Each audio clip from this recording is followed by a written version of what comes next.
बिस्मिल्लाहिर्रहमानिर्रहीम। ये वीडियो बनाने का मकसद है आपको ई कैट प्रिपरेशन के हवाले से गाइडलाइन फ्राहम करना। इंजीनियरिंग कॉलेज एडमिशन टेस्ट यानी कि ई कैट वो यूटी लाहौर कंडक्ट करती है पंजाब में। तो सबसे पहले अगर हम ई कैट टेस्ट पैटर्न की बात करें तो ये एक MCQ बेस्ड टेस्ट होता है और जिसमें 4 पोर्शन होते हैं subject wise. First portion consist of mathematics, second portion consist of physics, third portion consist of chemistry. इसमें जो दूसरे ICS वाले स्टूडेंट्स होते हैं वो कंप्यूटर साइंस सेलेक्ट करते हैं। इसके अलावा स्टैटिस्टिक्स भी हो सकते हैं। And the fourth one is English. Paper में मैथमेटिक्स में से 30 MCQs आते हैं, फिज़िक्स में से भी और केमिस्ट्री में से भी 30 MCQs होते हैं, जबकि इंग्लिश में से 10 MCQs आते हैं। अगर हम नेगेटिव मार्किंग की बात करें 100 मिनट्स होते हैं और इन 100 मिनट्स में हमने 100 MCQs को सॉल्व करना है। हर MCQ के मार्क्स 4 होते हैं यानी कि टोटल मार्क्स 400 बन गए। लेकिन नेगेटिव मार्किंग का मतलब ये है कि अगर आपने किसी रॉन्ग आंसर को टिक किया तो आपके 4 नंबर न सिर्फ कटेंगे बल्कि एक इजाफी नंबर जिसको हम नेगेटिव मार्किंग कहते हैं वो भी कटता है। लेकिन अगर आप कोई क्वेश्चन ब्लैंक छोड़ देते हैं तो आपके सिर्फ 4 नंबर कटेंगे। अब हम जनरल टिप्स के बारे में बात करते हैं जो कि ई कैट के लिए ज़रूरी है। जो ई कैट का टेस्ट है वो ज़्यादातर FSC के कोर्स से मुतल्लिक होता है। ये रिकमेंड किया जाता है कि FSC के कोर्स के रिलेटेड आपको तैयारी करनी चाहिए। इसके लिए मैंने एक सैम्पल वेबसाइट यहाँ पे कोड किया।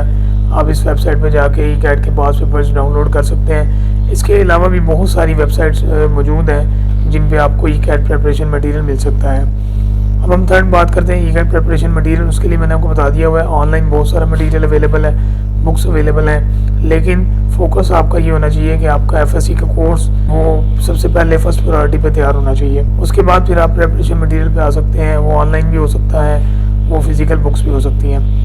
Fourth one is time management. बहुत इंपॉर्टेंट चीज़ है क्योंकि 100 मिनट्स में 100 MCQs आपने करना है, तो सबसे बड़ी जो की फैक्टर है वो टाइम मैनेजमेंट होता है। अगर आप एक सवाल में फंस गए हैं और उसमें आपने बहुत ज़्यादा टाइम लगा दिया है तो बाकी टेस्ट आपका जो है अफेक्ट कर देगा। तो यही चीज़ 5वें पॉइंट में मैंने बताई है कि रेस अगेंस्ट टाइम, यानी कि आपने टाइमली बेसिस पे करना है कि किस MCQs को कितना टाइम देना है। इस चीज़ की प्रैक्टिस आपने जो है ना प्रिपरेशन में करनी होती है। नंबर 6 पॉइंट, एक सिस्टमेटिक अप्रोच होनी चाहिए ई कैट प्रिपरेशन के लिए। इसके लिए आपको सबसे पहले प्लानिंग करनी चाहिए, फिर आपको चीज़ों में फोकस करना पड़ता है और आपको प्रैक्टिस। ये 3 मेजर पॉइंट्स हैं जो कि ई कैट प्रिपरेशन के लिए ज़रूरी होते हैं। वरना ब्लाइंडली अगर आप विदाउट प्लान करेंगे तो आप कुछ नहीं कर सकते।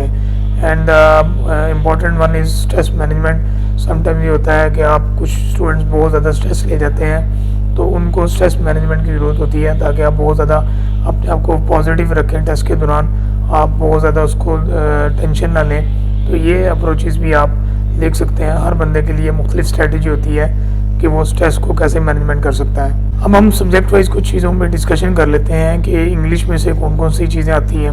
इंग्लिश के पोर्शन में ई कैट में कुछ कंसेप्ट का टेस्ट होता है। इन कंसेप्ट में एनालॉजीज हैं, सेंटेंस कंप्लीशन हो सकती है, सिनोनिम्स हो सकते हैं, एंटोनिम हो सकते हैं, सेंटेंस करेक्शन भी हो सकती है या रीडिंग कम्प्रीहेंशन भी हो सकती है। तो अगर हम मैथ सेक्शन की बात करें तो इसमें कैलकुलेटर अलाउ बिल्कुल भी नहीं होता, लिहाजा हमें प्रिपरेशन के दौरान अपने आप को इतना प्रैक्टिस करवा लेनी चाहिए कि हम विदाउट कैलकुलेटर चीज़ों को सॉल्व आउट कर सकें। ये वो कोर्स कंटेंट्स हैं जिनमें से ई कैट आता है। ये आपके सामने ई कैट फिजिक्स का सिलेबस है और ये आपके केमिस्ट्री के टॉपिक्स हैं जो आप यहाँ पे दे सकते हैं। इनको आप कहीं से भी स्टडी कर सकते हैं। इनमें से आपके ई कैट के क्वेश्चन आते हैं। अब कुछ क्वेश्चन हैं जो बहुत ज़्यादा पूछे जाते हैं कि ई कैट की वैलिडिटी कब तक होती है। तो जो आप ई कैट देते हैं वो उसी साल के लिए वैलिड होता है, दोबारा अगले साल के लिए आपको नया ई कैट देना पड़ता है। सेकंड क्वेश्चन होता है कि नेगेटिव मार्किंग। जी बिल्कुल, जैसा कि आपको मैंने ऊपर बताया है कि नेगेटिव मार्किंग होती है और इनकरेक्ट आंसर्स का जो है मज़ीद एक एक्स्ट्रा मार्क जो है वो काटा जाता है। नेक्स्ट क्वेश्चन है जी कि एलिजिबिलिटी क्राइटेरिया क्या है ई कैट एग्ज़ाम देने के लिए। तो यहाँ पे सारा मैंने क्राइटेरिया लिख दिया हुआ है कि आपकी एलिजिबिलिटी क्या होनी चाहिए। नेक्स्ट इज़ आपको ई कैट एग्ज़ाम के लिए किन डॉक्यूमेंट्स की ज़रूरत पड़ती है। उनमें ये डॉक्यूमेंट्स आपके सामने जो है ना वो लिखे हुए हैं। और अगला क्वेश्चन ये है कि रिजर्व सीट्स होती हैं जो फ़ॉरेन पाकिस्तानी, जी बिल्कुल, उनके लिए अलग से कोटा होता है जिसमें वो एडमिशन ले सकते हैं। नेक्स्ट ये कुछ डॉक्यूमेंट्स हैं जो कि फ़ॉरेन स्टूडेंट्स के लिए ज़रूरी होते हैं एडमिशन लेने के लिए।